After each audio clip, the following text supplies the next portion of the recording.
Uh, Hello all. Good evening to all the participants in this CCP webinar.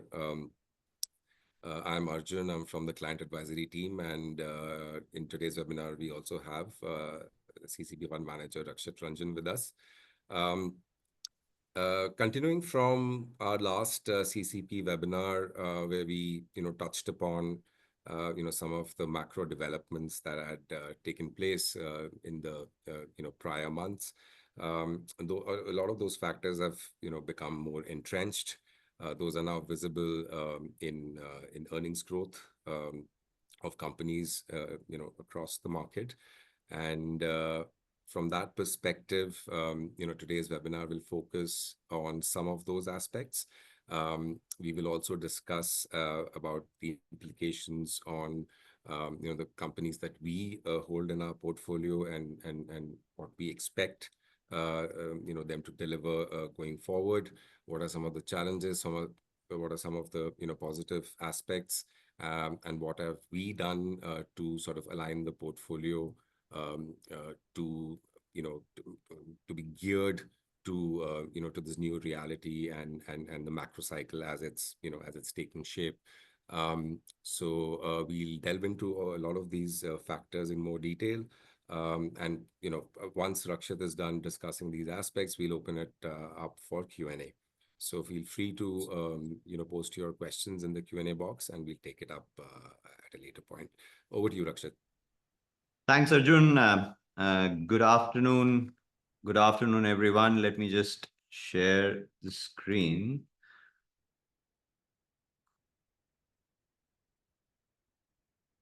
Right. So that's a regulatory disclaimer about the contents of the webinar. That's the performance of the fund in the more recent months on the left and over the slightly longer time period on the right. Several periods on the left are weak, particularly relative to the index. Periods on the right are at best matching with the index since inception bars, so on and so forth. And in that context, I thought I'll just put up a quick framework, give some backdrop from the last 5 or 6 years of our running this portfolio on that framework, and highlight how the portfolio is currently positioned in the external circumstances, as well as many of the learnings that we've had from the past to improve the portfolio construction. So the quick framework, which we published also earlier this week in a newsletter, is that we're long-term holders. Average holding period of a stock in our portfolio is north of 5 years, typically would be 6 to 8 years. And with that kind of a long-term investment horizon, the share price performance and hence contribution to portfolio returns from any stock are effectively a combination of two factors. One is its fundamentals, and the second is its price to earnings or price to book, as in the multiple on top of the fundamentals that the market is offering. You can either make money via earnings growth, or you can make money via price to earnings multiple change. Typically usually a combination of the two, right? How have we done on that? I'll just discuss a little bit and give you some context of where we are positioned today. So this is a slide, this is a chart which highlights the earned EPS of the portfolio, rather than looking at a point in time on the portfolio constituents and showing you how those constituents have delivered earnings in the past, which is more sort of rear view kind of a driving, you can say. What this slide shows is how at a point in time the portfolio's constituents have delivered EPS growth in the future. So the way to read the chart is, let's say you pick up the March 2019 cohort. This is for the 31st March 2019 CCP portfolio, its constituents and its weights. The dark blue bar on the left shows you how the EPS growth over the next 1 year, which is from 2019 March till 2020 March, over that 1 year period, the EPS growth was 18.2% for the constituents as on 31st March 2019. For the same set of constituents unchanged, the next set of bar, which is 12.8%, shows you the 2-year EPS CAGR, and then the 13.1 is a 3-year EPS CAGR, then the 4-year and the 5-year. So that's the first set. When you go slightly to the right, 31st March 2020 is the next cohort. The dark blue bar is the EPS growth from March 20 to March 21 for that cohort for 1 year. And then March 20 to March 22 for the 2-year EPS growth, and March 20 to March 23 for the 3 years, so on and so forth. And then the March 21 cohort, the March 22 cohort, the portfolio keeps changing. And hence, it's best to look at how, with the changing portfolio, the EPS growth has panned out, right? Now, the best way to interpret the sort of run rate at which EPS growth has panned out would be, let's stitch together the dark blue bars. So 1-year portfolio return of the March 2019 cohort multiplied by 1-year portfolio return of the March 20, so on and so forth. So if you stitch together the dark blue bars, the CCP portfolio has delivered about 17.8% EPS CAGR over FY19 to FY24, right? Remember, when you look at the March 23 cohort and 1-year performance, it's still 31st March 2024. So over that 5-year period, the earnings growth of this portfolio has been 17.8. Against that, over the same 5-year period, the NAV of the portfolio pre-fees and expenses was 17.4, right? So pretty much mirroring the underlying EPS growth for that time period. However, there were very different set of contributors from the P multiple change over this 5-year period, where in the first 2.5, 3 years, the earnings growth, which was sort of mid-teens, was accompanied by a massive price to earnings expansion, because the portfolio delivered a high 20s NAV CAGR in the first 3 years, with an earnings growth of mid-teens, as you can see, 18.2, 10.7, 24.6.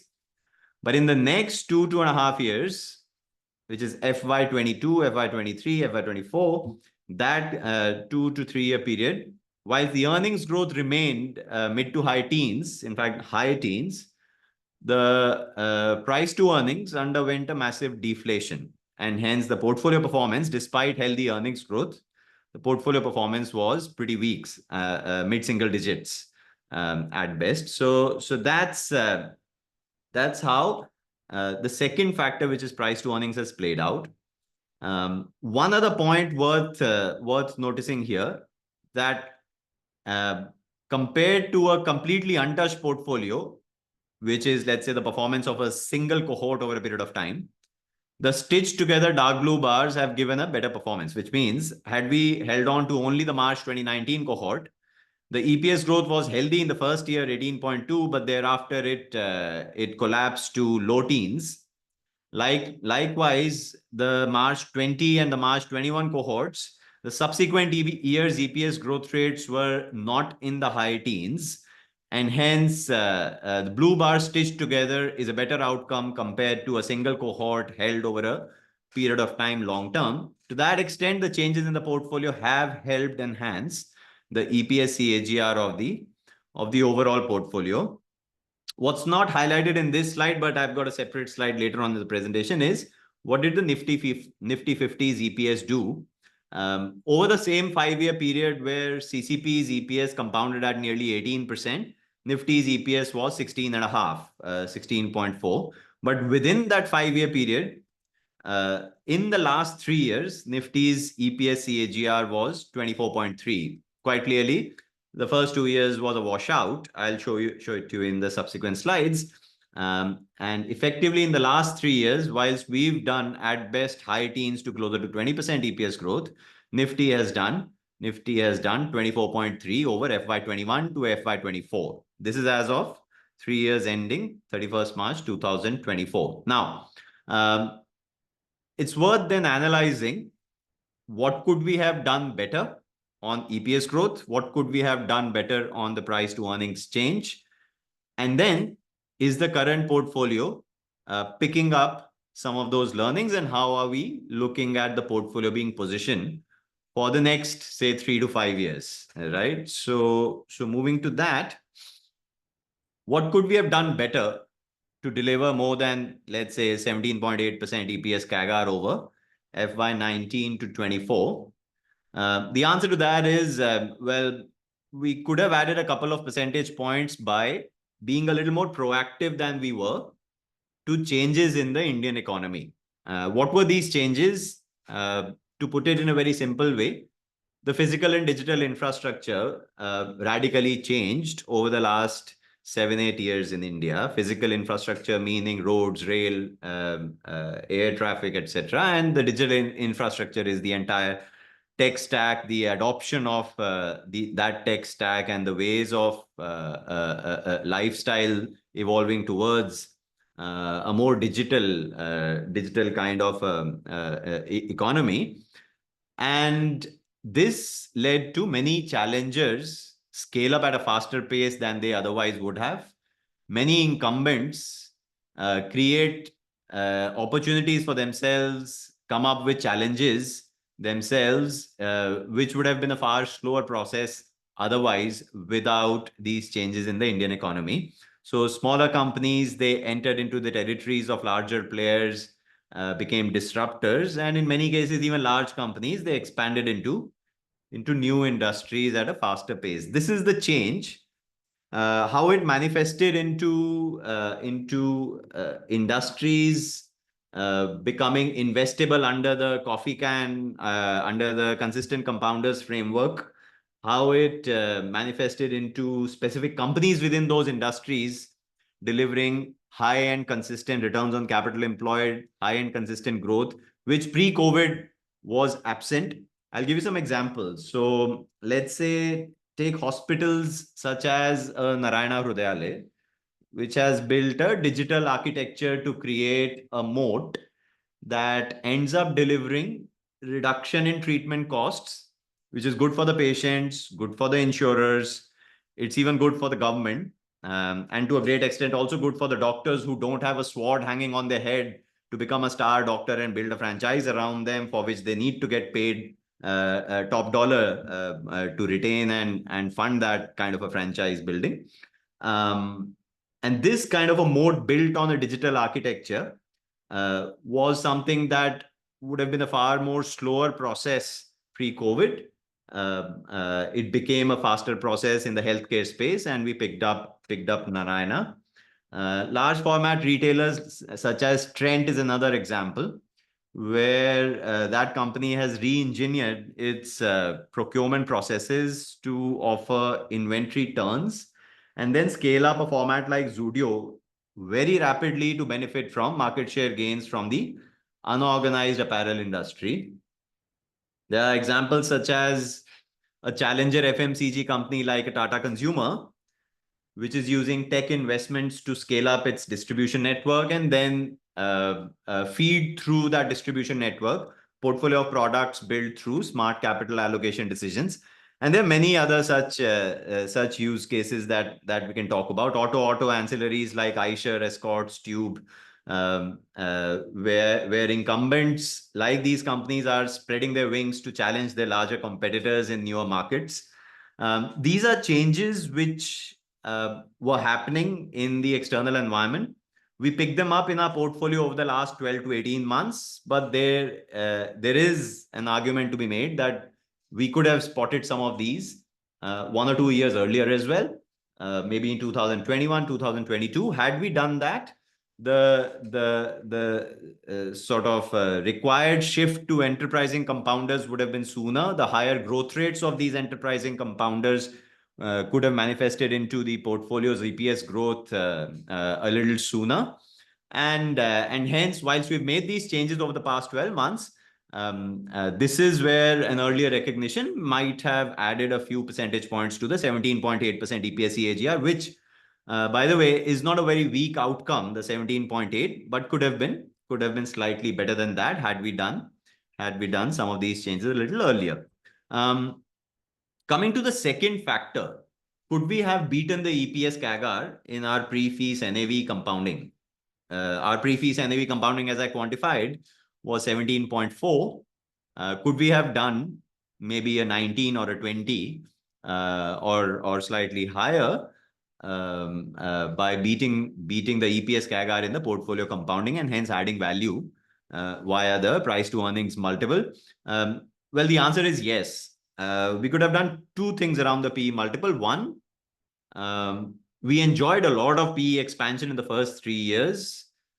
We could have reduced the suffering of PE compression in the next 3 years. Net, the expansion and the compression netted out, but gave a lot of, I would say, PE contributing volatility between the first 3 and the next 3 years, which perhaps could have been a better outcome than it was. And secondly, I think in terms of the position size changes, where whilst we successfully loaded up after drawdowns into a Divi's, a Bajaj Finance, a Dr. Lal, a Titan at various points of time, when these companies went through a drawdown for non-sustainable factors from a long-term perspective, we loaded up on them. We benefited from those loading up of position sizes, but we didn't cut the position sizes before the risk of drawdowns crystallized in some of these cases. So to give you an example,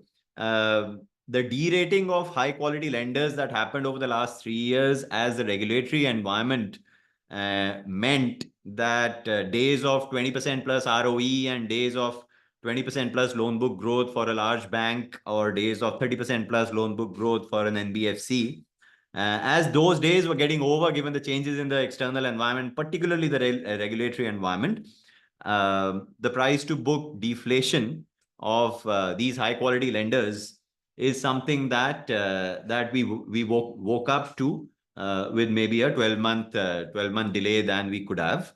And there are a few instances, as I mentioned, where unwind of peak valuations as risks emerged on the horizon could have been avoided. I'll give you quantification of the top three instances. So if you multiply the drawdown of specific stocks with their position sizes that we suffered between, say, Jan 22 and March 23, the top three contributors to that period's weak performance were Dr. Lal with a 52% share price drawdown, Asian Paints with an 18%, and a Bajaj Finance with a 19% share price drawdowns. Multiply them with their allocations respectively. They were the top three drags. Had we, let's say, hypothetically speaking, in hindsight, had we cut our position sizes to say half of what they were prior to this 12 to 15 month period, we could have avoided maybe 3 to 4 percentage points of drag from these three positions on our portfolio. Now, obviously, in hindsight, it's 2020, but just to give you a flavor of the quantum of offset that the top, let's say, three stocks unwind of their peak valuations, the quantum of offset on our performance that we could have had we, let's say, taken some money off the table. Quick understanding of what the application of the learnings from this is. So over the last 12 months, Titan has been scaled down in our portfolio from being a top allocation to the bottom allocation today because of the lab-grown diamonds risk as it has started to emerge on the horizon. Had Titan's price to earnings multiple been a 30 or 40 times, we would not have taken such a drastic cut down on the allocation. But given it was trading a year ago at 75 times price to earnings, even today it is at, I think, 65 or something. Such a big risk becoming clearer with natural diamond prices falling, acceptance of lab-grown diamonds increasing, and profitability of Titan linked to lab-grown diamonds in a meaningful way. we decided to go conservative, something that which we could have done with a few other stocks in 2021-22 when they were receiving the tailwind of COVID, etc. We did it here. Likewise, Bajaj Finance, as the MFI piece started showing red flags in the broader lending ecosystem, unsecured NPAs becomes the next worry. And at 4.5, 5 times price to book, we took some money off the table from Bajaj Finance's allocation. And another example, Trent, significant trimming done as the share price kept doubling and quadrupling over a shorter period of time over the last 18 months.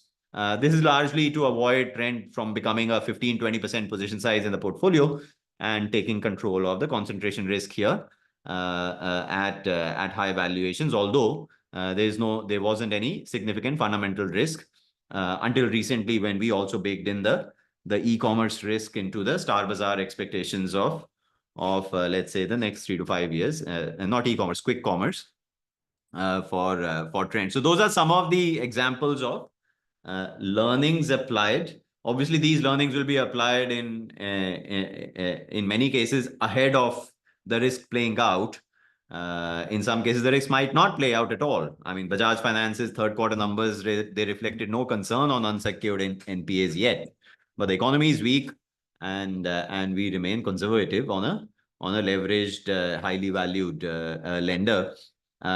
So this is something that we've done. We could have done it slightly better, but we are implementing those changes now.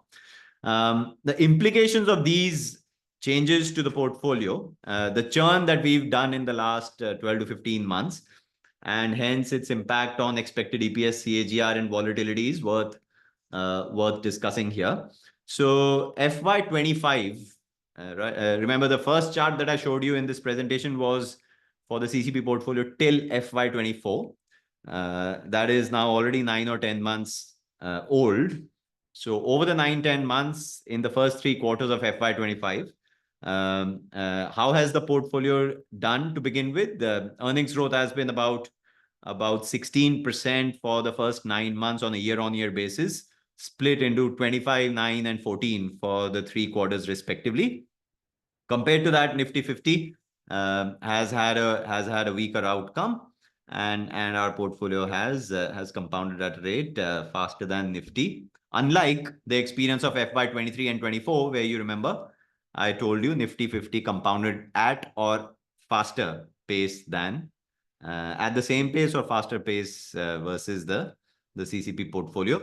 So first and foremost, EPS CAGR of the current portfolio after the changes made in the last 12 to 15 months is significantly enhanced in terms of our expectations. So exits like TCS, Nestle, Page, Kotak, HDFC Life, these kinds of stocks that we've exited from, all of them have a 5-year EPS CAGR put together of around, say, mid-teens on average in our expectations versus replacements or entrants like, say, Narayana, Chola, Tube, Eicher, Trent, Tata Consumer. The expected EPS CAGR of these new entrants on average is give or take 5% to 7% higher than the average EPS CAGR of the exits. That's the degree of enhancement in some of the portfolio companies, not all. The entire portfolio's EPS CAGR isn't enhanced by 5 to 7; it's by a lower margin. But that's the substitute impact from the exits, which were more linear compounders versus the entries, which are far more enterprising compounders. Capital allocation being energized towards both core and non-core, where there also then exists the second factor's possibility in some of these cases where optionalities can lead to incremental discovery component or even EPS acceleration beyond what we currently expect for some of these cases. So, for instance, Trend's new formats under incubation, like, say, Zudio Beauty, lab-grown diamonds of POM, Utsa, Samo. If any of these sort of add to the EPS CAGRs, the optionalities start to play out. Tubes new businesses in industries such as electric vehicles, CDMOs, surgical, semiconductors, etc. Narayana's clinics, insurance, and hence the entire integrated healthcare piece is an optionality. Metro Brands is new formats like Footlocker, Fila, FitFlop are optionalities. And similarly, there are optionalities around surplus capital available with companies such as, say, an Escorts, a CMS, a Dr. Lal Path Labs, where this surplus capital, which is 8, 10, 12% of the market cap of these companies, large in size, can be used to add new growth avenues, either organically or inorganically. That is what I refer to as optionalities added to the portfolio basis the churn that we have undergone in the last 12 months. This does bring relatively higher short-term volatility to the portfolio. Why? Because high growth will bring a little higher upside volatility, as well as if there are short-term concerns, slightly downside volatility, given the high rate of growth baked into expectations in some cases. In some cases, it could be a smaller market cap, smaller liquidity, smaller free floats compared to some of the exits from our portfolio, leading to liquidity-related volatility, flows-related volatility on the share price in some of those cases compared to the mega cap, large cap, one or two exits that we might have had. In some cases, there are various types of investments behind optionalities that can cause a drag on the P&L or the balance sheet in the short term, in terms of ROCs or profits, etc. As some of the investments get funded, get expensed, etc. And hence, companies which chase capital allocation in a very enterprising way, which chase optionalities in a very enterprising way, might have some short-term volatility to the fundamentals as well. So some of those cases vis-a-vis the linear compounders that we've exited from causes the share prices to be a little more volatile from a 3 to 6 month perspective, not from a 3 to 5 year perspective. So please remember that. In terms of EPS growth in FY25, so far the experience of the changed portfolio in a way, as I mentioned, it's healthy and consistent despite a pretty weak macro environment, which I'm sure all of you are aware of. It's also much superior EPS growth versus Nifty 50 in a weak external environment. And portfolio performance in FY25, which was tracking the EPS growth for the portfolio till September 24. It has undergone drawdowns in the recent 3 or 4 months. But going forward, first and foremost, we expect the same components of the portfolio largely to drive the EPS and the performance of the portfolio going forward. The churn expected is no more than 15 to 20%. What we went through in 2024 was more of a reset to the change in the external environment for the Indian economy. It is not a recurring high churn. Churn, you should expect 15 to 20%. And within that, then for this portfolio, what we expect in terms of absolute returns is over the next 3 to 5 years, enhanced EPS CAGR and the portfolio then delivering at the bare minimum, the EPS CAGR plus, as I said, many learnings from the last 5 years of can we actually beat in terms of the portfolio NAV CAGR, can that beat the EPS CAGR of the portfolio and deliver an even better, even higher outcome? I can't quantify those expectations, but all I can say is a better outcome than what we've experienced in the last 5 years in terms of the EPS CAGR of 18% for the last 5 years, better for the future, price to earnings component not adding value in the last 5 years, better expectations for the future. Now, coming to the last, but I guess not the least slide in some context. The context is CCP follows an absolute return-oriented approach. Rather than being relative to a benchmark where We use tracking errors that we'll go overweight this sector vis-a-vis the benchmark, underweight that sector vis-a-vis the benchmark. Rather than build the portfolio like that, it's an absolute return-oriented approach. But still, over the long term, we are active fund managers, and active fund managers shouldn't exist if they can't beat the passive benchmarks, right? So in that context, over the long term, the benchmark does become important from an outcome perspective, not from a portfolio construction input perspective in an absolute return-oriented portfolio like ours. Hence, it's worth analyzing the drivers of our historical performance in the context of the drivers of Nifty's performance. And also that has some implications for the forward-looking next 3 to 5 years of maybe some expectations around the relative piece of the portfolio versus Nifty. So the bars on this chart are the EPS growth rates for each year for Nifty 50 over the last 20 odd years. The extreme right bar is an expectation from a broker for Nifty 50, and all the bars all the way to FY24 are actual reported Nifty 50 EPS growth rates.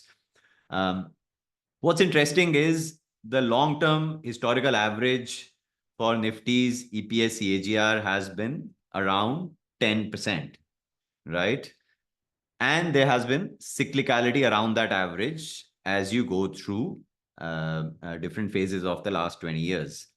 That cyclicality has meant that you've had Nifty beating the 10% mark for a couple of years, let's say 2007 and 8, a broad-based rally where multiple sectors, regardless of their long-term fundamentals, they did well, and Nifty's EPS growth shot up, followed by reversion to mean, followed by again euphoria in 2011-12 for many sectors, reversion to mean again, pretty weak EPS trajectory for a long time until we hit 2022, 23, 24.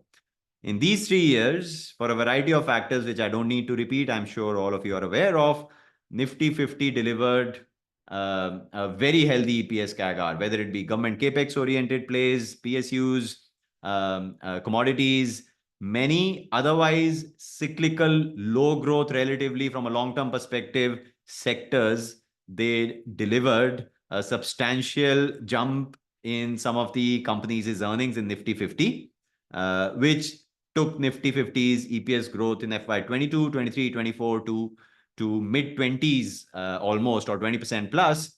That obviously was slightly higher, in fact, for some of those years compared to CCP's growth, which you remember from the first slide. CCP's growth was around 24, 19, 18 for those 3 years, compared to sort of mid-20s for a couple of years here, and sort of 8 to 10% for FY23. That has been the backdrop. What we expect going forward is the degree to which the market was broad-based should reverse in the long run. Not all companies in an index like Nifty 50 will grow at twice or thrice the nominal GDP growth of the country. Very few companies will. And hence, if in an economy like India, where nominal GDP is 10, 11, 12%, the benchmark index will beat the nominal GDP due to survivorship bias, due to selection bias, etc., by a couple of percentage points, give or take. But Nifty isn't expected to deliver a 20-25% kind of an EPS growth. And hence, you should see phases of mean reversion after what we've gone through over FY22, 23, and 24. Some of that mean reversion has already started. We all know how earnings profile of the broader market has started to play out in the last couple of quarters. We expect this kind of a mean reversion over the next 3 years, 5 years to play out. As that happens, the broader market should become more quality oriented. The broader market should become more or quality driven. Performance of the market. Quality should do better than the average market. And hence it should be a much narrower investing environment, which serves very well for a philosophy, a portfolio like ours, where we have stuck to quality, we'll keep sticking to quality, And the EPS growth rate of our portfolio has no mean reversion, no unsustainable factors from the last 3-4 years, which will reverse in future, so on and so forth. And hence we do expect healthy and consistent earnings to back our portfolio return, which, although portfolio construction being absolute return oriented, should give a healthy relative return outcome over the next, say, 3 to 5 years. So that's the last part of the presentation, and with that, I'll stop talking now and pass it back to Arjun to take some questions, please, and pass it on to me. Thanks, Arjun. Over to you. Yeah, thanks, Rakshit. So there are a number of, these are not exactly questions, but more sort of highlighting an aspect which we have discussed in our, I think, last 3 or 4 webinars. But because there are a number of these questions, if you could just very briefly touch upon where we went wrong or what didn't really work out, let's say in the period 20, let's say from 21 to 23, 24. And this question is, or these comments are coming predominantly from clients who invested with us during 21 and 22. And I think much of what we expect is based on, I think, an explanation you've given in terms of how the portfolio is aligned. So just very briefly, why is it that the returns are subpar, or portfolio returns are flat for many of our investors who came in 21, 22? What didn't work then? What have we changed? Why do we think that we will do better than the market going forward? You have discussed several parts of it, but just briefly, what has changed? What didn't work earlier? What do we expect to work now? And I think it's also in the context of the fact that till September of 24, I think we were scaling up quite significantly and ahead of the market. In the last 3-4 months, there's been a pullback. Of course, we understand why the pullback has been more than the Nifty index. There are extraneous factors, and we'd rather not go into that. Those extraneous factors are not related to fundamentals, but just broadly, if you can touch upon this aspect. Sure. So the answer I'll give will be in 2 parts: 2022 calendar year and 23. That answer is very different from the last 3-4 months. So 2022-23, first and foremost, when you look at this chart, the dark blue bars of, let's say, 24.6, 18.9, 17.2, the portfolio did not disappoint significantly on earnings growth. In fact, it didn't disappoint much. Obviously, we could have done better at any point of time. In hindsight, there'll be learnings. But on the earnings profile, the portfolio did not disappoint. Whether it be the lenders, the banks, the home building material companies, where there were some share price drawdowns, it wasn't because of the earnings. It was the second factor, which was one of the contributors to the disappointment, which was the price to earnings deflation. I would say the biggest contributor to the disappointment. That price to earnings deflation then had several contributing factors feeding into it. I talked about what we could have done better through some of these examples. Let's say a risk emerging on the horizon for a Dr. Lal or an Asian Paints or a Bajaj Finance with high valuations. Could we have taken some money off the table? That's one part of the answer. But I've also quantified the degree of cushion it would have provided.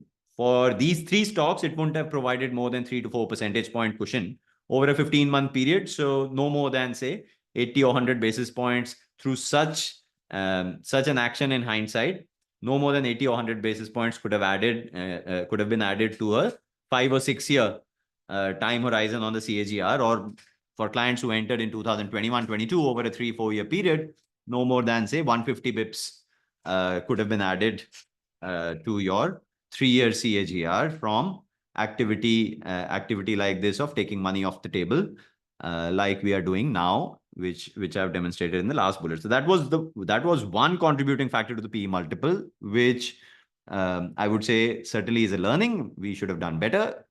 We are hoping for a better outcome in future. There was a second factor, which was quality in general underperformed meaningfully vis-a-vis the rest of the not only vis-a-vis rest of the index, quality in general underperformed meaningfully, full stop. Why? When interest rates, they shot up between September 2022 and March 2023, during that 6-month period, a significant, unprecedented, nearly spike upwards in the interest rate, it will always lead to money moving out of high quality, long-term oriented cash flows, which are found in high quality equity stocks, into other asset classes or other types of stocks, or even outside of equities, right? So that is something which is a more quality oriented phenomenon rather than something that we could have avoided by changing a couple of stock names in the portfolio from here to there. The only way to avoid that would have been to drop our quality guardrails and go down the quality spectrum to pick up far more unsustainable and hence upcycle short-term plays. Let's say, take a simple example, a company whose earnings are significantly dependent on government capex. Had we bought such a company in the portfolio, then during the couple of years when government capex was shooting up into the sky, that company's EPS and price to earnings, and hence the overall share price, would have provided a lot of support to our portfolio. We didn't do that. Even in hindsight, there is no learning from that. We will not do that. Going forward, we will not drop our quality-oriented guardrails, because once you do that, well, you've abandoned the philosophy itself, and it's very difficult to actually stick to a discipline, even if you are lucky in making some of those changes. That style drift, if I were to call it, is something that we will not do. So that is a very significant part of the price to earnings compression that our portfolio underwent, which was a broader quality derating. When you combine these three factors together, you get the answer. As in, on the one hand, the quote unquote enterprising compounders were emerging on the horizon given the change in the economic environment. And I've given examples of some of those enterprising compounders. Had we picked them up, maybe a couple of percentage points would have gotten added via the EPS CAGR. On the second hand, had we taken money off the table on highly valued stocks where, let's say, the regulatory environment is becoming adverse in the lending space, or where a risk on the horizon is emerging, or a tailwind, there's a risk to the tailwind going away from a COVID RT-PCR or something like that. Had we been more proactive rather than reactive in our position sizing, we would have benefited both ways. We would have been beneficiaries of proactive taking money off the table, and reactive loading up again when the share price falls, right? We did only one out of those two actions. That was the second piece, which we fixed. And the third piece, again and again, I'm reiterating, we could not have avoided the drag to quality-oriented portfolio beyond a point, right? So that one factor, I'm not talking about it because, I mean, there's no point commenting on something that isn't a learning, but that was also a significant part. The only way to overcome that is longer holding periods. We've had the longest period of quality underperforming versus the broader markets over the last 3 years, and that's been a far more global phenomenon than just Indian phenomenon. 3 years is a very long period for a quality underperformance. Usually, such periods have been 1 to 2 years long, and then they start reversing. It's been 3 years. We expect it to reverse in future. We can see early signs. And hence the only solution to that kind of a risk of quality underperforming the broader market, the only solution is longer time horizons, which we expect to see even the 2021, 2022 client entry receive as the next 2, 3, 4 years they play out. So yeah, so that's, I guess that answers the question, Arjun. Now coming to the more recent last 4 months, the last 4-month piece is not quality taking a significantly greater pounding. It is not so much about one or two stocks in the portfolio, risk to their fundamentals, so on and so forth. It is a far more, let's say, FII outflow oriented drawdown, which in the first couple of months affected our portfolio companies more than the market. In the last few weeks and months, there are various other parts of the market which we haven't been exposed to that have seen a far more brutal impact, which is the mean reversion we are talking about, that we expect to see far more of in future than we have seen in the last, say, 12 months or so. So particularly the last 3-4 months of drawdown in the portfolio, I think is something that should reverse over the next 3 to 5 years, especially in the relative manner.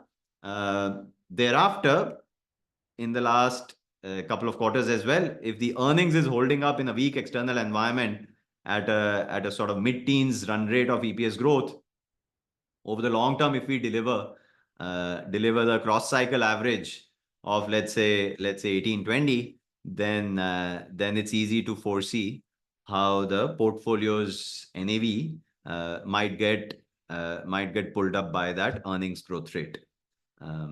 So yeah, I hope that helps answer the last 3-4 months context as well. Yeah, so I'll club a few questions here. Starting with the fact that, few clients are asking why are we so obsessed with earnings growth, because our inordinately large focus on earnings growth over the last 5-6 years hasn't quite resulted in the share price outcome that we would have expected. And here I'm clubbing two other aspects, because one client has pointed out the fact that our earnings expectations, let's say in the first 3 years, perhaps turned out to be lower than what we would have expected, because we used to expect somewhere between 20 to 25%, but it turned out lesser than that, although returns were much higher. But in the last few years, and which you've already touched upon, the fact that Nifty's earnings have been ahead of our portfolio earnings for say 2-3 years. But overall, I think broadly, if you can just in one line explain why is it that fundamentals or earnings growth is the driver of share price returns over a longer period of time, and what we are seeing in the broader market in terms of where the earnings are not coming and those stocks unwinding, just relating the two aspects. I think that will make it clear. Sure. So there are different philosophies of investing. Our philosophy is of long-term investing, long holding periods in a concentrated portfolio. The moment you go for long holding periods in a concentrated portfolio, in this simple mathematical formula, let's say, where you can see the laser pointing, the price is equal to price to earnings multiplied by earnings. Over a longer term, the price to earnings multiple does not move as much as the earnings move for any high quality company, right? Again, add high quality as well. It's not just concentrated and long holding period. It's concentrated long holding period in a high quality portfolio. High quality means high earnings growth. Over a 6-month period, price to earnings can overshadow any kind of high earnings growth. Over a 6-year period, price to earnings does not usually overshadow earnings growth. Earnings growth far outpaces price to earnings fluctuation in this equation. As a result, the moment you say long term, high quality, the outcome is earnings will drive 80 to 90% of the share price of the stocks that we own for a 5, 6, 7 year period. Price to earnings, even if it doubles or halves, will be a much smaller contributor. Usually, if earnings is compounding, price to earnings doubling or halving will be a temporary phenomenon, if at all. And hence, the price to earnings fluctuation will actually be far more muted.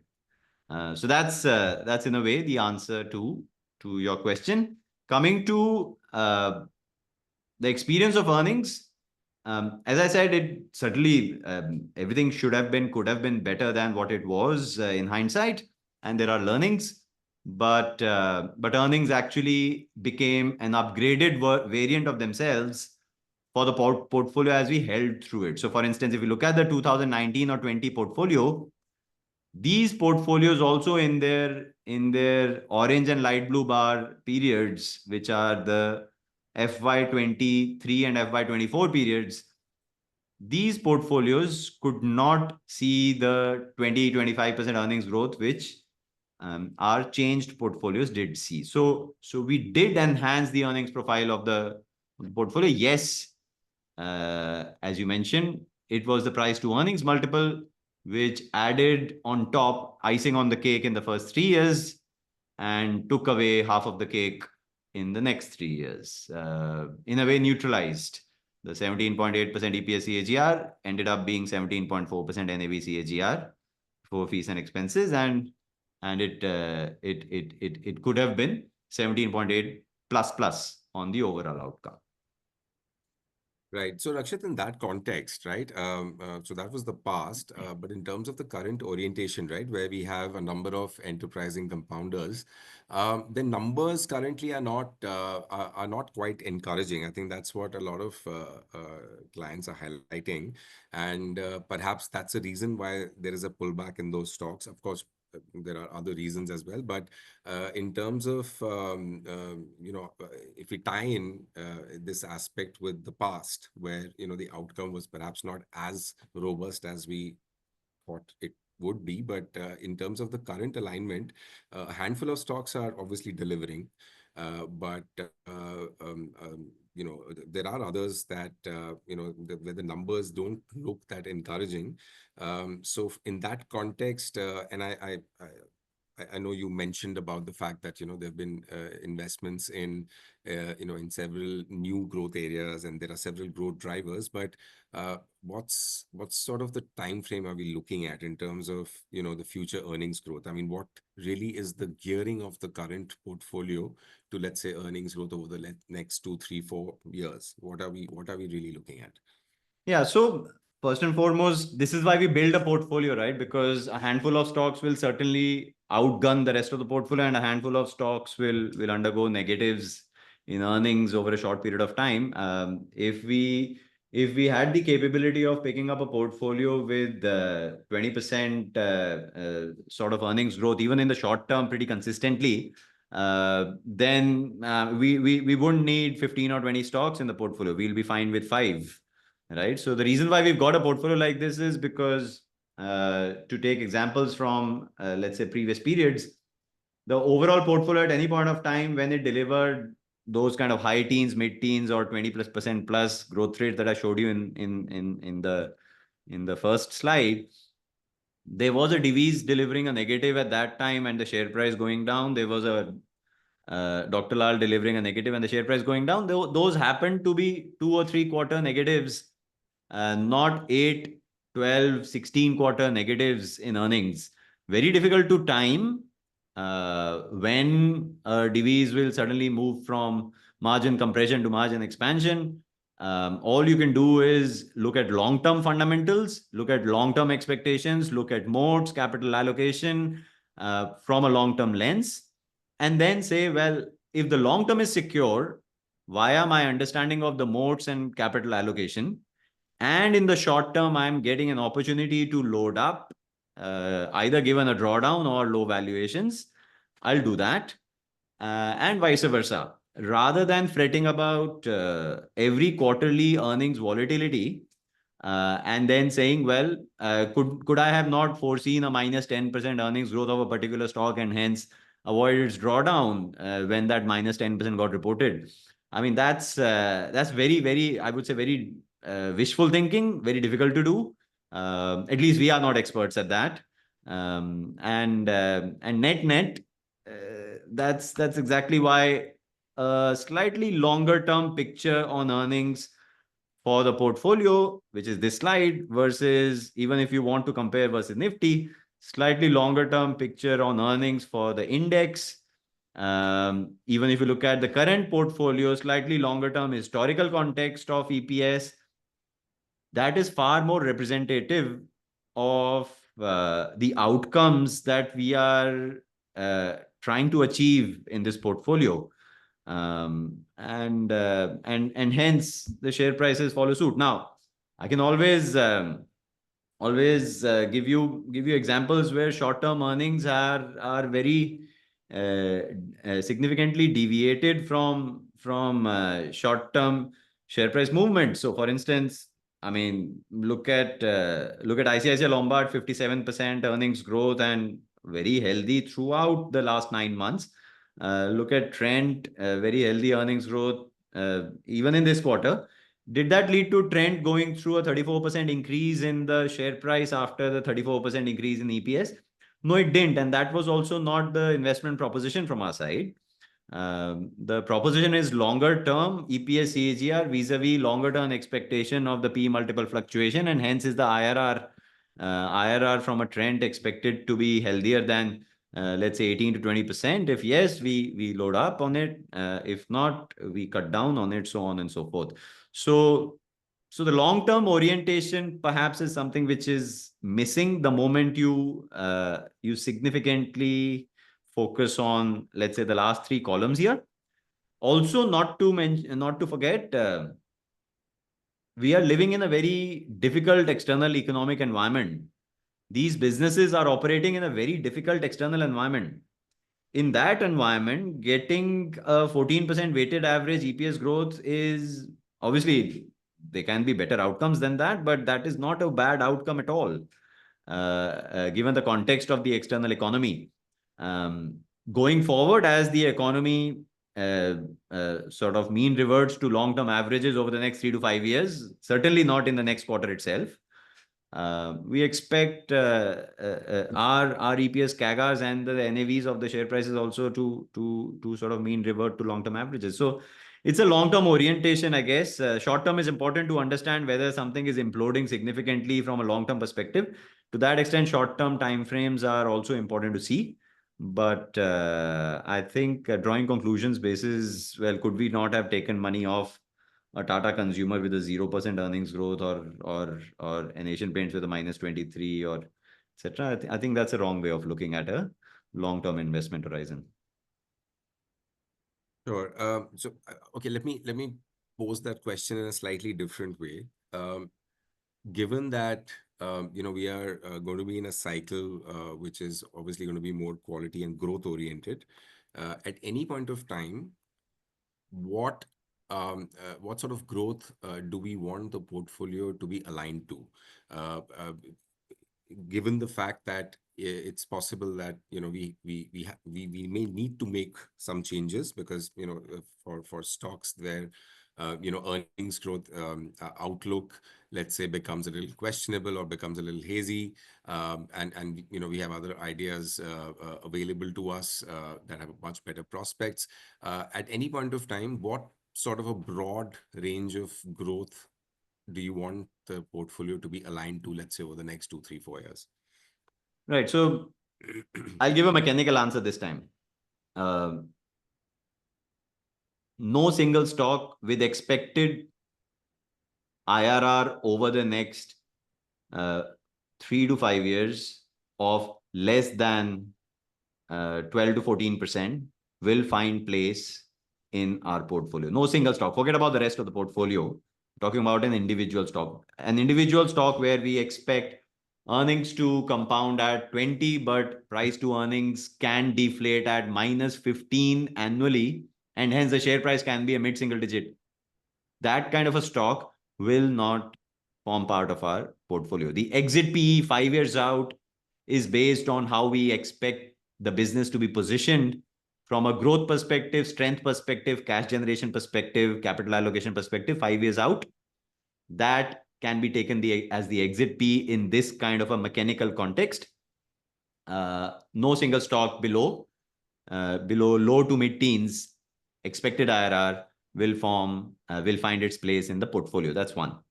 Overall, on average, a combination of maybe some stocks growing expected earnings in the teens to some growing expected earnings in the 20s. I would say no less than 18 to 20% earnings growth of the overall portfolio is what we expect to see getting delivered basis our current understanding of these stocks. And hopefully we should add some value basis, position sizing changes, basis, complete entry exits, as some risks might emerge on the horizon, some stocks might go through deratings in their quality parameters in our mind. And hence the price to earnings factor should not be a drag in the overall equation. So, I mean, I would love to give you to the first or second decimal point the answer to this question, but broad range earnings compounding, high teens to closer to 20, price to earnings on top. You can shave off fees and expenses from that.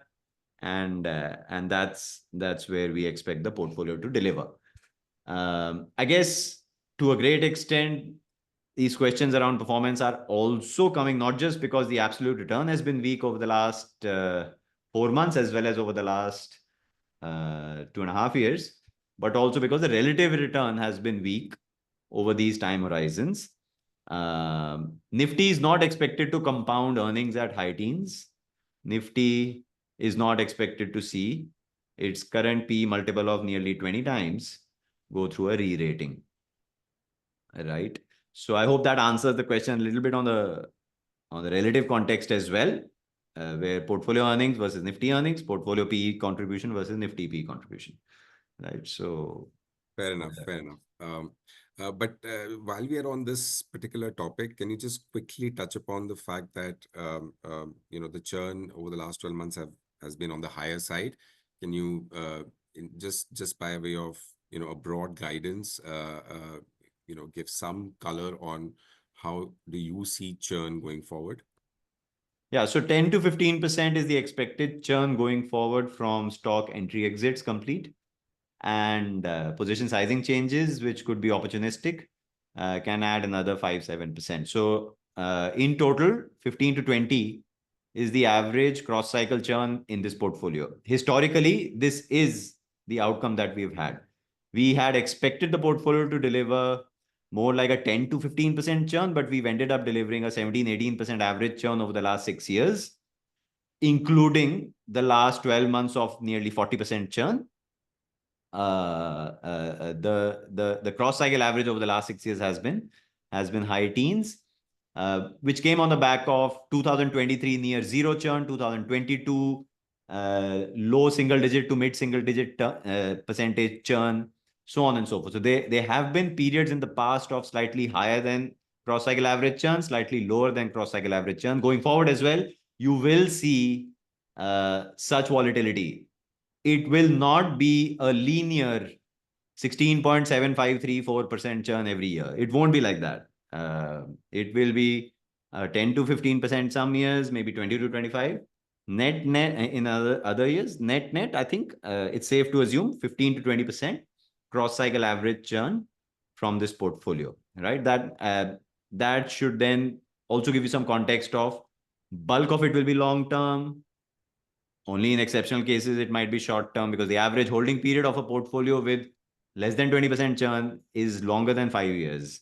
For a holding period longer than 5 years, bulk of the churn obviously will be holding of longer than 1 year, which then falls into long-term. So if capital gains tax is also a piece playing on the mind, that's the way to run the maths.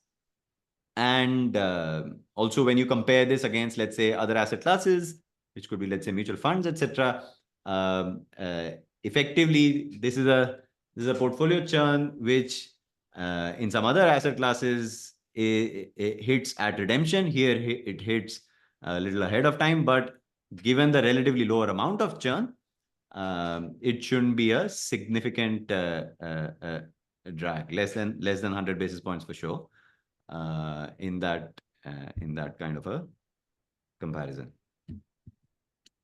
Right. Let's now move on to a little more stock specific aspects. Obviously, questions are around stocks that have been main contributors to the recent drawdown. So if you can just shed some color on, let's start with Tube Investments, where the stock price has corrected quite significantly.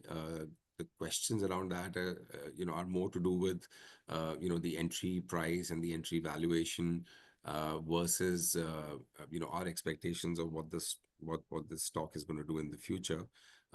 Can you just shed some color on how to look at Tube? Yeah, so Tube is at one level some of the parts in terms of it being a conglomerate. It has several businesses via ownership into some of the listed entities. So CG Power, Shanti Gears, so Tube owns 58% of CG Power. It owns majority in Shanti Gears, and these are two other listed entities. It has its core business of auto ancillaries, where it makes, let's say, metal forming parts for, let's say, a Hyundai as a customer in four-wheelers, so on and so forth, as an example. It makes tubes for motorcycles, two-wheelers, and four-wheelers. So it provides parts to two-wheelers and four-wheeler industry OEMs. That's the core business. And then there's capital allocation that it has done from its balance sheet into electric vehicles, surgical, CDMO, and a few other areas. Now, when you do this sum of the parts, and then try to understand, one, the drawdown, second, the fundamentals, third, the entry point valuations. The observations are the following. First and foremost, there has been greater than average drawdown in capital goods plays, and perhaps that's one of the factors you can attribute to via CG Power. But very interestingly, CG Power's own drawdown isn't as big to give you a sum of the parts contributing factor to tubes itself, right? Which then brings you to the next piece, which is its own auto anch business. The auto anch business is in an industry which has had flattish volume growth. That's slightly cyclical, but there's no drop in competitive advantages there for Tube vis-a-vis competitors. There's no drop in its OEMs competitive advantages vis-a-vis competition, their competition, so on and so forth. And hence the engineering, motors, auto anch, all of these other businesses also have done pretty well on their modes, long-term capital allocation, but in a sluggish external environment. The electric vehicles piece, it has been growing at a pretty healthy rate. The guidance of when it will break even has actually become better in the last quarter, which is next year itself, and hence overall the EPS CAGR, when you look at, let's say, CG Power, the distribution and transmission demand for power is not funded by government capex, is not something that is going to drop if government stops spending. It is not linked to any significant cyclicality from the current vantage point when you look out into the next 3-4 years. The orders are significant, growing at a very fast pace for CG Power on the distribution and transmission side. Whether it be renewable, whether it be solar, renewable, whether it be thermal, etc. The decarbonization on an ongoing basis is not a risk. In fact, it's It's a tailwind of sorts for CG Power, and hence the EPS CAGR expected from CG Power for the next 3 to 4 years is significant. It's not in the teens, it's in the 20s. The optionalities, whether it be via CG Power, which is the semiconductor business, or via the listed entity, which are all of these EV, CDMO, etc., the optionalities are in some cases growing pretty well. The current share price, back calculated via SOTP, is giving a negative value to that optionality. When we entered, even then, it was nearly zero value to the optionalities. It's a far better expectation than what the market is currently factoring in. As a result, is there any earnings slowdown in the last couple of quarters, which is representative of weakness of the franchise that should have led to a significant drawdown? No. Tube is not the only company going through a drawdown in our portfolio or for the broader market. But I think when you then add the non-fundamental factors around flows, around liquidity, etc., on a stock like this, you might start looking at it as more of an opportunity rather than a matter of concern, given that the share price has come off. A year ago, when we added Tube, it was in March. Could we have foreseen the kind of, let's say, October 2024 to Jan 2025 drawdown in the share price? No, we couldn't have. So to that extent, yeah, there isn't any sort of in hindsight reason for Tube to have had a smaller allocation or no position in the portfolio, given how its fundamentals have played out in the last couple of quarters. Right. Also, quickly on Astral, because it has erased most of its gains in the last 3 years, and perhaps it's a good opportunity to also give an overall color on the building material sector. How are we looking at it? Is it looking like it's bottoming out, or is it given that it is a quality company? Does it seem like a time that is ripe to increase allocation? Of course, we can't discuss that, but how do you read the stock price movement versus the broader aspects of the sectoral slowdown? I think the stock price movement is reflective of an incredibly weak external environment for home building materials in general, which is how it has played out particularly in the last 2-3 quarters. Construction activity has slowed down for a company like Astral, where it's CPVC pipes and all, for instance. They go into buildings getting constructed, etc. Largely, the slowdown in construction activity has caused this. Now, the projects that have been kicked off, they will need those pipes. Those projects will get completed.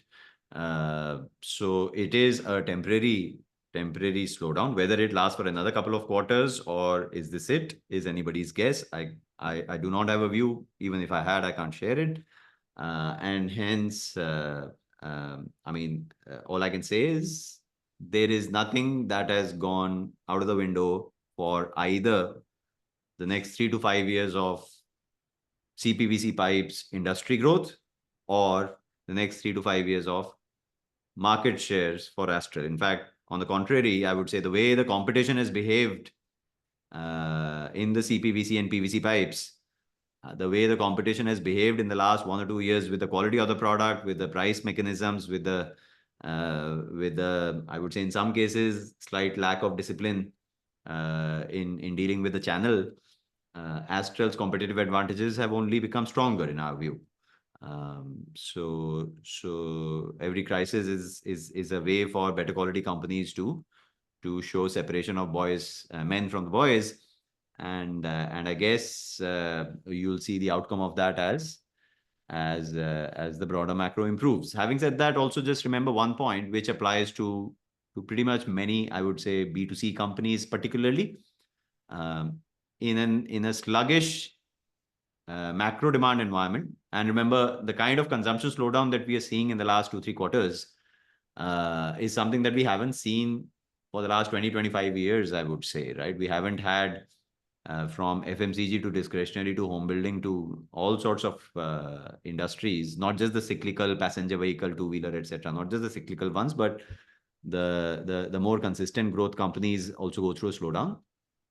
If an industry is going through incredible moderation in end consumer demand growth, the importance of a moat for a channel partner also becomes relatively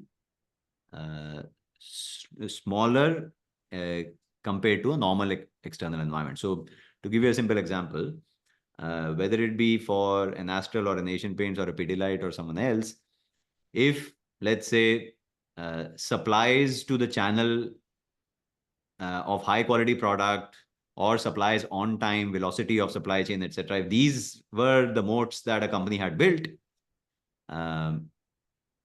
during times when inventory turns are incredibly weak, footfalls are weak, the shopkeeper, the architect, the dealer, the sort of applicator, they will make far more money in the short term from margins than from inventory turns, than from high quality product differentiation for many clients in a high demand environment, etc. Right? So inventory turns, for instance, becomes this weaker factor. Margins become a bigger factor when there isn't enough inventory turn for the broader market.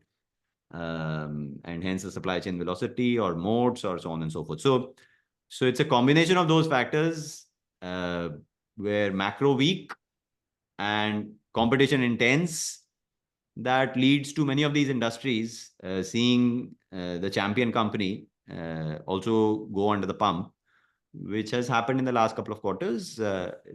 We don't expect it to be a structural issue from a 3 to 5 year perspective. Fair enough.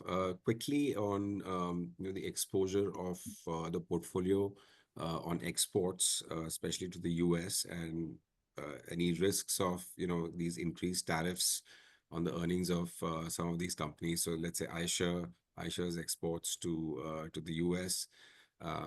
What sort of a risk is built into our expectations there? Right. So iShares exports are far more diversified than being just to the US. In fact, it's the largest market share in many European countries, including the UK, so on and so forth. So first and foremost, iShares exports are less than a fifth of the overall business. iShares exports to the US are not the entirety of its exports. So that kind of a sort of exposure analysis is important. Secondly, the price at which iShare manufactures in India and sells abroad, does it become uncompetitive completely if a tariff is applied, etc., becomes the next question. This is very similar to, let's say, even in pharma, right? Pharma is an extrapolated example of the same piece, which is the product is an essential of sorts. The price differential is 1:5 or 1:3 in all the cases in terms of cost of manufacturing being 1 in India and 3 in the US. And hence just a 15, 20, 25% loading from tariff doesn't take away the unit economics and the value proposition for the channel or the end customer. So to that extent, I think there are those hedges to the risk that need to be borne out here. Again, it comes to the point, what is the moat? To give you an example, if Divi's has a moat around being able to manufacture at scale on-time supplies, which cannot be built afresh in less than 10 years by anybody locally, then Divi is already signed up on a patented product, which is going to be under patent for the next 8 or 10 years. The big pharma is not going to sort of replace Divi's with someone else as their vendor, right? Just because of some 20% loading on the tariff, etc. So, so that's something worth remembering. On the contrary, I would say exports also get a tailwind from rupee depreciation, which will continue given the way the various economies are interplaying or relatively positioned vis-a-vis each other. So exports should as a result also have a rupee depreciation benefit on some of those revenues. So net combined all this, if you had exports of commodities where the moat is only cheap manufacturing, nothing else, then I would say there is a far bigger risk. But if it's export of an IP, intellectual property, rather than a commodity, an intellectual property which adds value that cannot be substituted too easily by somebody else, then I think those risks are not meaningful for such companies. Right. Apologies, for my patchy network connection, but so Rakshit, again, staying on this aspect of exports, just very quickly, why the choice of HCL Tech over Infosys or TCS or KPIT Tech? There's one question. Right. So first of all, I mean, HCL Tech has a portfolio which is far more geared towards sort of mid-level value add rather than low-level value add from the talent that it hires and provides outsourcing through, right? So at one level, I would say the risk to a TCS or an Infosys from the substitution of human talent with Gen AI or something else in the long run is far greater than it is for HCL Tech. HCL Tech, in fact, is a beneficiary given its portfolio orientation. That's one. Secondly, it's a far better capital allocator. All IT services companies, they generate truckloads of cash. Most of them do not allocate it to add new growth drivers to the business. HCL Tech has very consistently done acquisitions with high IRRs over the last 20 years. And these acquisitions have helped HCL Tech consistently pivot from one form of IT services to another form, and hence evolve with the evolving external environment. To that extent, it's a far more agile, far more active capital allocator. Had the last 3-4 years of evolution in the entire IT services ecosystem not happened, I would have said mass hiring of entry-level talent that TCS does and the high retention rates, superior unit economics via low costing that TCS offers to its clients, it would have been a far more valuable moat till 3-4 years ago vis-a-vis HCL Tech, and we used to have TCS in the portfolio till about a year and a half ago. Today we have HCL Tech because it's far more geared to the need of the hour for the next, say, 5 years that we foresee in terms of how the IT services environment has evolved. On top of it, capital allocation, as I said, and a very high quality management team. Right. So I'll go back to a portfolio level question, and I think this perhaps would be the last one. Apologies to those whose questions were perhaps left unanswered. Please feel free to reach out to me or email us at invest@marcellus.in. In fact, our team would perhaps be reaching out to you, to be able to answer your questions. But just the last bit, I think several clients have asked this, that recently Saurabh has also spoken about the macro slowdown and the fact that, he's been highlighting several aspects of it for several months now. Would it not have been a better strategy to increase the cash position in the portfolio, which could have mitigated some of the additional downside that we've seen, especially in the last 2 months?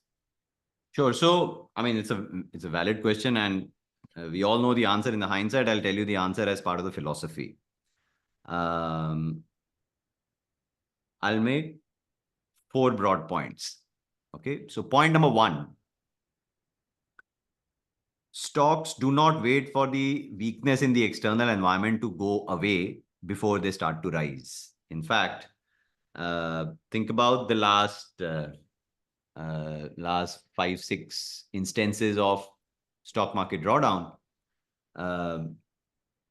particularly within that high quality companies. I think March 2009 was a global financial crisis bottoming, particularly for high quality businesses. Maybe not so much for the broader market. And March 2009 was not yet the end of the economic challenges. 2014, the moment Modi's arrival was announced, it wasn't yet that the economy was out of the woods. It was just that announcement that led to a very sharp market rise. Remember demonetization? Within the first 2 or 3 weeks of demonetization, markets started to bottom out. External economic environment was incredibly uncertain when the markets had started to bottom out. 2018 IL&FS crisis, within 3 or 4 weeks of the crash after DHFL and a few other entities, Yes Bank and etc., they all defaulted, and then the crisis became bigger. Within 2-3 weeks, 4 weeks, markets started to bottom out. That was a relatively smaller crisis in hindsight. COVID, I remember the lockdown was announced on 23rd of March or 21st of March. And that was the day, plus minus 1 or 2 days, when the market bottomed out. So having a view on the broader economy and then linking it 1:1 with timing of the market is something that at least we don't have as a skill set. In hindsight, we don't see that as a possibility when we analyze all these instances, right? So stocks have risen exactly when the macro pessimism was at its peak.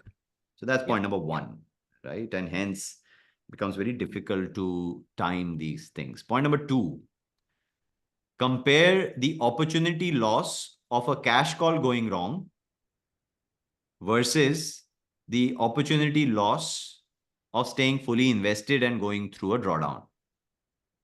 Now remember, we are long-term investors. Over the next 5 years, if the portfolio is going to deliver X as the EPS CAGR, let's say the NAV of the portfolio is also expected to deliver more or less X, right? Now, if that is the bigger driver in the long run, investing at 100 rupees NAV or 100 rupees share price, going through a 10% drawdown, 20% drawdown, but the end result 3-5 years out, driven by the fundamentals, is the same, that drawdown will be temporary. But if we take a cash call and we can't reinvest back on time and we miss the run up by 10 to 20%, that's a permanent loss of opportunity, right? Because markets won't come down to give us a lower entry point with a logic that we'll wait for, right? So that's the second point. The third point is, if you're investing in great matured businesses, matured relative to small cap, highly undiscovered plays, if you're investing in great matured businesses, their earnings will be resilient and the market will reflect that far sooner than for the broader market in the share prices of great businesses. Last point I would make is a cash call with a 10-20% move in cash, it actually doesn't help. Taking a 70-80% cash position in a portfolio increases the risks that I mentioned so far. Now, Having said that, I would say if you were investing in a very different kind of a philosophy, which let's say was micro caps, far more discovery oriented, far more, I would say 25% EPS CAGR from a turnaround on top, another 10% from discovery of a PE multiple, etc. I mean, there the risk reward becomes very different, right? Because you lose 200, 300 basis points of compounding because of the opportunity loss, versus you gain because the drawdown will not be 10, 20%. The drawdown of that kind of a portfolio might be 50, 60, 70%, right? In a stock market crash. So, given the nature of businesses that we invest in, which are far more matured, high quality, earnings profile remaining resilient, even in an economic downturn, as you can see from the numbers, given those kinds of orientations that we have in the portfolio and the long-term expectation of reducing risk from a long-term perspective and delivering the outcome without seeking 25, 30% as the outcome, seeking a more modest, I would say high teens to closer to 20. That kind of a philosophy doesn't call for going 70, 80% in cash if your expectation is of a weak external environment, because the risk reward just doesn't play out when you look at it like that. That's how we think. That's how I think. And hence, I have not taken cash calls during IL&FS, during COVID. I haven't taken a cash call in the last 3, 4 months. And at the moment, I don't see the logic of taking a cash call. Fair enough, Rakshit. Thanks for answering that. So we're completely out of time, and again, apologies to those investors who posed a question and we perhaps couldn't take them this time around. But our team would be reaching out to you and preferably with an answer. Else they'll connect with you and you can have a chat with one of us in the coming weeks. But thank you so much for joining in today. Thanks, Rakshit, for providing such elaborate explanations. And if any of the clients have any questions around what Rakshit has discussed, they can reach out to us and pose further questions. So feel free to do that. But thank you so much. Good evening to all of you and have a great weekend. Thank you. Thank you, everyone. Bye.